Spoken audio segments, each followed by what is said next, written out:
Hi, my name is Liza May Arake from the SBA 3C, and today we will tackle about training and development course, and the topic would be transfer of training. So transfer of training and knowledge sharing are important for non-profit organizations such as the UNICEF, or the United Nations Children's Fund, and the government agencies like the Peace Corps routinely send workers to some of the most dangerous underdeveloped nations in the world. Because of not having much budget for trainings, they rely on temporary and short-term field workers and volunteers. Despite of having difficulties, non-profit organizations still manage to train their workers successfully so they can be effective in their mission. Transfer of training. It is very important that what is emphasized in the training is used on the job. This means that we should be able to apply the knowledge and skills that we acquired during training. What about knowledge sharing? Knowledge sharing is the valuable knowledge that volunteers have gained about a certain location, people, and the assistance needed is not lost when they leave the organization. For example, consider the online course used by Darkness to Light, an international child abuse prevention education and public awareness organization. Stewards of the Children Online is designed to teach adults how to prevent and recognize signs of sexual abuse in children. The training was developed around universal truths to ensure that the basic principles emphasized in the course would be relevant for everyone, regardless of their culture, socioeconomic background, or location. For example, one of the universal truths is that it's healthy and good for parents to talk to their children and about their personal boundaries. United Nations Children's Fund or UNICEF and the government agencies. UNICEF, which provides humanitarian and development assistance to the children and mothers in developing countries, uses a blended learning approach. The majority of e-learning programs offered by UNICEF include by CG or ROM and the internet formats, which allows trainees without dependable access to the internet to train using personal computers available at their location. Course content is broken into modules so individual regions can easily customize content to local culture and situations. At the Peace Corps, more than 90% of training is conducted by local staff in the field. The Peace Corps trains volunteers in the actual performance situations in which they will be working based on the belief that skills taught in training better transfer to the work environment. For example, trainees in the Dominican Republic acquired acquire many skills including technical expertise, medical and security skills, and foreign language proficiencies. Trainees are given real-world assignments such as going into a community to purchase a loaf of bread in order to use what they are learning. And let's proceed to the model of transfer of training. This model is useful for considering what you can do to ensure the trainee characteristics, training design, and the work environment are conducive to transfer of training. As the model shows, transfer of the training includes both the generalization of training to the job and maintenance of learned material. Generalization refers to the trainee's ability to apply learned capabilities, verbal knowledge, motor skills, etc. to the on-the-job work problems, and the situations are similar but not identical to those problems and situations encountered in the learning environment. Maintenance refers to the process of continuing to use newly acquired capabilities over time. The model shows three factors that influence learning and transfer of training.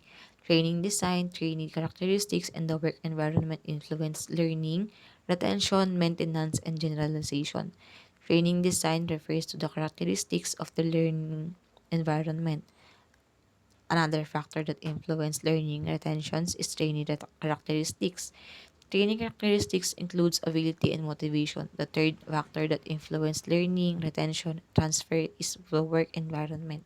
The work environment includes factors on the job that influence transfer of training, such as manager support, peer support, technology support, the climate for transfer, and the opportunity to use newly acquired capabilities on the job. So now let's us discuss more about training design. Training design refers to the factors built into the training program to increase the chances that transfer of training will occur. For transfer of training to occur, managers need to apply transfer of training theories and encourage trainees to take responsibility for learning and to engage the self-management strategies. Applications of transfer of training theory. Three theories are transfers of training have implications for training design, the learning environment, the theory of identical elements, the stimulus generalization approach, and the cognitive theory of transfer. The first theory is the theory of identical elements. The theory of identical elements proposes that transfer of training occurs when they when what is learned in the training session is identical to what the trainee has to perform on the job. Transfer will be maximized to the degree of the task, materials, equipment, and other characteristics of the learning environment are similar to those encountered in the work environment. So the picture in the right side is an example of this theory. That is a flight simulators used to train airline pilots. It looks like the cock- cockpit of the commercial aircraft or all aspects or the cockpit in the simulator are the same as in the real aircraft. If they learn all skills needed on the job, including flying, taking off, landing, dealing with the emergency situations, that's when they will be transferred to the work setting. The identical elements approach has also been used to develop instruments designed to measure the similarity of the jobs so they can conduct training to prepare an employee to perform a different job. Identical elements theory is particularly relevant in making sure that transfer occurs. Near transfer refers to trainees' ability to apply learned capabilities exactly to the work situations programs that emphasize near transfer that includes the following training designs. The program should teach specific concepts and procedures. Trainees should be given an explanation as to any differences between training tasks and work tasks. Trainees should be encouraged to focus only important differences between training tasks and work tasks. Speed compilation rather than unimportant differences, equipment with the same features but a different model. Behaviors are skills that trains learning the program should contribute to effective performance. For example, in a police officer training, new hires cadets practice shooting targets during a practice session. Cadets fire a round of shells, empty cartridge into their hands and dispose of the empty cartridge into the nearest garbage can. This process is repeated several times after graduation from the police academy. One new officer was involved in a shooting. He fired his gun, emptied the cartridge into his hand, and proceeded to look at for the garbage can for the empty cartridge. As a result, he was seen by the gunman, shot and killed. That's why identical elements theory does not encourage transfer where the learning environment and the training environment are not necessarily identical.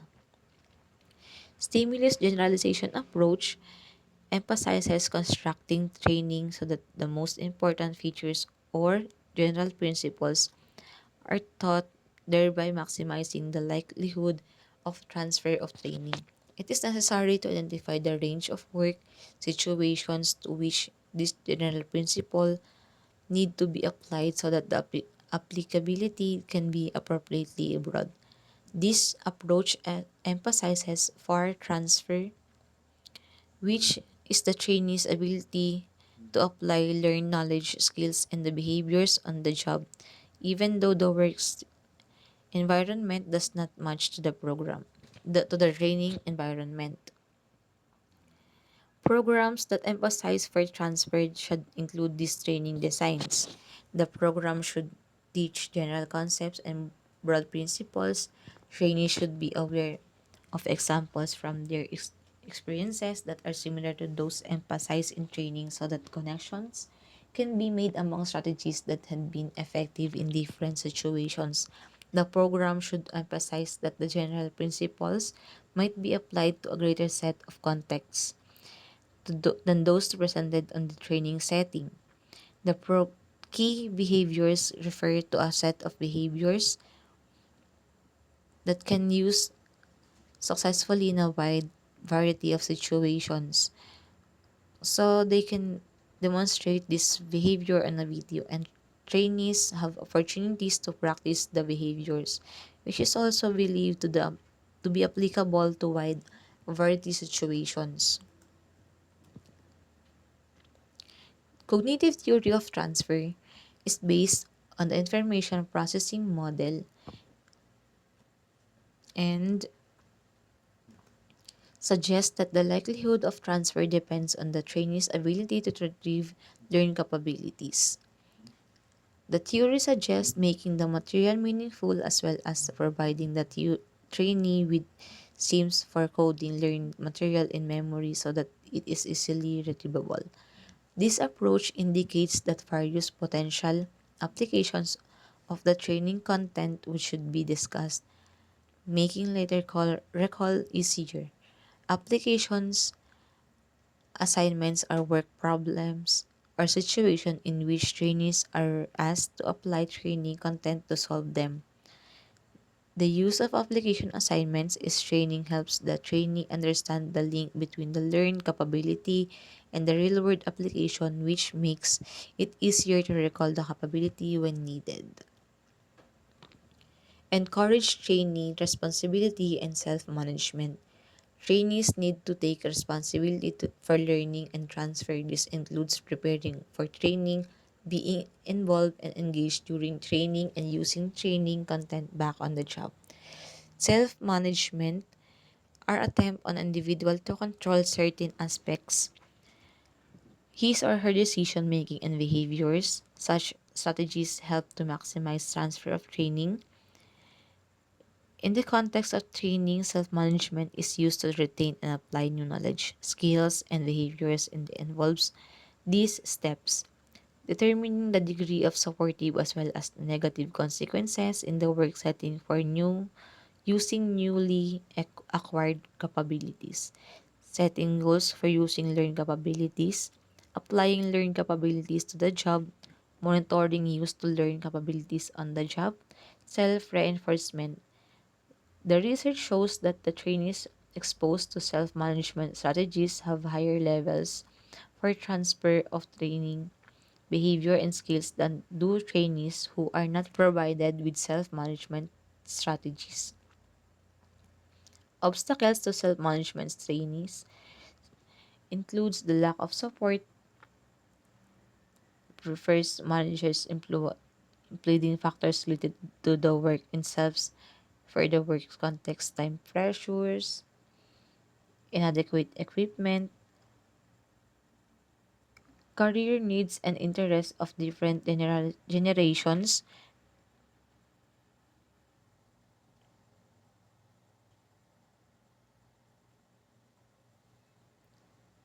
Different generations employees or employee cohorts likely have different career needs and interests. Understanding generational differences is important if a company wants to provide the work conditions that will contribute to employee satisfaction and retention of the good employees. As the baby boomers age and eventually retire, there are concerns that they will be discriminated against based on inappropriate stereotypes, that they are unable or unwilling to learn, less productive, and would be preferred to working. As mentioned in Chapter 1, older workers do have valuable experience and tacit knowledge that companies would be wise to capture and share with the less experienced employees. These obstacles inhibit transfer because they cause lapses. So lapses refer to the trainee using their old, less effective ways of doing work rather than using the new capabilities they have learned obstacles may bring on lapses. Trainees should be prepared to cope with the lapses by learning coping skills and self-management techniques at the end of the training session. Trainees should be able to identify the primary causes of lapses so that they can be avoid them. One way to prepare trainees to deal with the obstacles is to provide instructions in self-management techniques at the end of the training program. Here is the table 5 that shows an example of self-management instructions. So the module begins with the discussion of lapses, emphasizing that lapses are not evidence of personal inadequacy. Lapses provide information necessary for improvement. Next, a specific behavior, skill, strategy is target for transfer. The skills should be measurable and countable. Then the obstacles that inhibit transfer of training are identified. This can include both work environment characteristics and personal characteristics, such as low self-efficacy. Trainees are then provided with an overview of coping skills or strategies that can use to deal with these obstacles. These skills and strategies include time management, creating a personal support and network, persons to talk about how to transfer skills to the work setting, and self-monitoring to identify success in transferring skills to the job. Next, to deal with lapses, trainees are instructed to be aware of where the situations most likely to occur. The final part of the modules deals with the use of resources to aid transfer of training. These resources may include communications with the trainer of the fellow trainees with via email as well as discussions with their bosses. And thank you for listening.